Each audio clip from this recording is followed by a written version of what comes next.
Welcome back to this new Star Citizen video on my channel. All clear everyone, CIG has reacted. After the huge debate and the massive feedback on Spectrum regarding the engineering update, the developers are backpedaling in the best way possible and making the system significantly more playable. CIG has listened to you. The outcry was loud enough and it worked. With the latest PTU patch, strong changes have been made to engineering that massively take the pressure off. And I want to make this crystal clear right at the start, before the selective hearing from my last video kicks in again for some of you.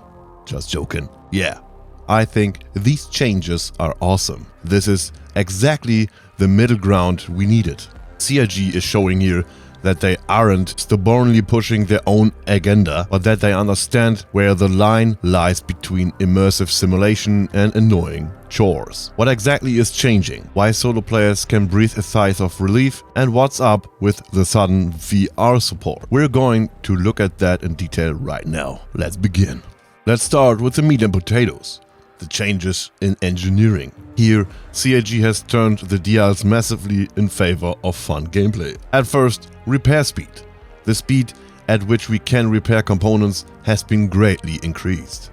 Why is this impossible? It used to be something breaks in combat, you run back there, and by the time you're done, the fight is over or you're dead. Now, it feels more like a pit stop in Formula 1. This makes the gameplay dynamic instead of frustrating.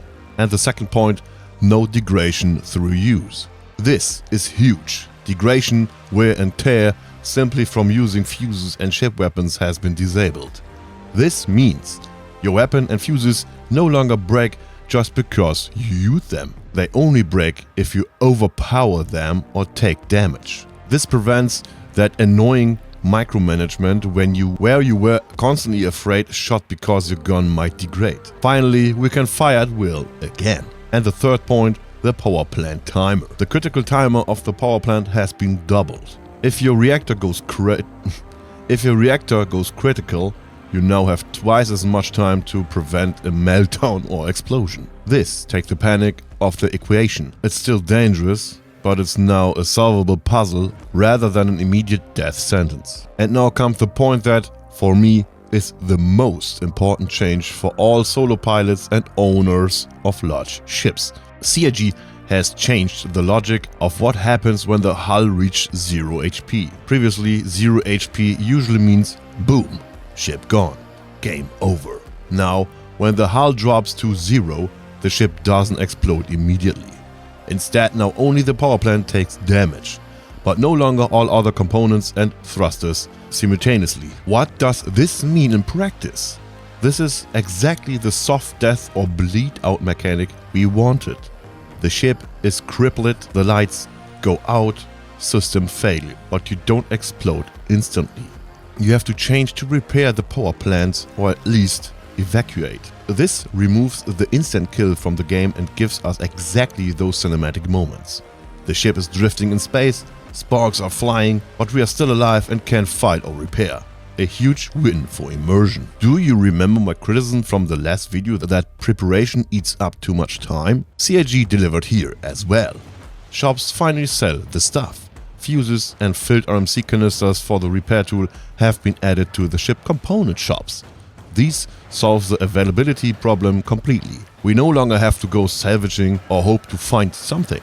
We go to the store, buy 10 fuses and 5 canisters, put them in our inventory, and we are ready to go. This turns the work of preparation into a short shopping trip, just like known from any MMO, like buying potions before raid. A small but fine change when you pick up collectives, objects, harvestables. The default interaction is now store and no longer carry. Anyone who has even tried to loot 50 bottles of water knows how annoying that was. Pick up, drag an inventory, pick up, drag an inventory, now click, boom, in the backpack. This saves time and nerves. And as a bonus, the bug where ships overheat immediately upon the first spawn has been fixed. No more burning engines right after leaving the ASOP terminal. And let's take a look at the balancing because the meta is shifting a bit here. 890 jump, shields have been slightly nerfed, makes sense, It's a luxury liner, not a flying bunker. RSI Polaris, shields have been buffed, also logical, the thing is a corvette, a warship. It has to be able to take a beating. Size 2 shields. Regeneration and HP for size 2 shields, meaning in the Cutlass, Freelancer or Vanguard, have been increased. This is a super buff for the daily drivers, the ships most of us use every day. They now withstand necessarily more punishment in combat. USA Rover received an armor update. So for those who like to be on the ground, your little rover is now a bit more robust against incoming fire. And then, hidden in the patch notes, is an absolutely bombshell that no one expected. Virtual reality. Alpha 4.5 introduced VR as an experimental feature. There's a separate post from CIG regarding settings and CVARS console commands to adjust it. But friends, curb your expectations a bit. This is experimental. That means it will cost performance, there will be bugs, the interface might not be perfectly readable. The fact that CIG is officially implementing this now shows that they want to push immersion to the absolute maximum. Anyone who has a VR headset, try it out. Fly a lap through the clouds of Horizon. The feeling must be gigantic, if your stomach can handle it. Let's summarize that. The patch for Alpha 4.5 is basically the answer to your praise. CIG has taken the harshness out of the engineering without removing the complexity. We still have to repair, but it's faster. We still have to be careful, but we don't explode immediately. We still have to prepare, but we can't just buy the stuff. The game respects our time more now. It feels less like work and more like a game. Now it's your turn again. Is this the right path? Do you think these specifications are good? Or does the hardcore faction among you say, this is too easy now? And which of you is going to try virtual reality immediately? Write all that in the comments. I'm super curious about the mood now. And guys, before I sign off, just a quick word about the last video. I read your comments and realize that some of you felt personally attacked by my tone or my direct style. That was 100% not my intention, and I'm sorry for that.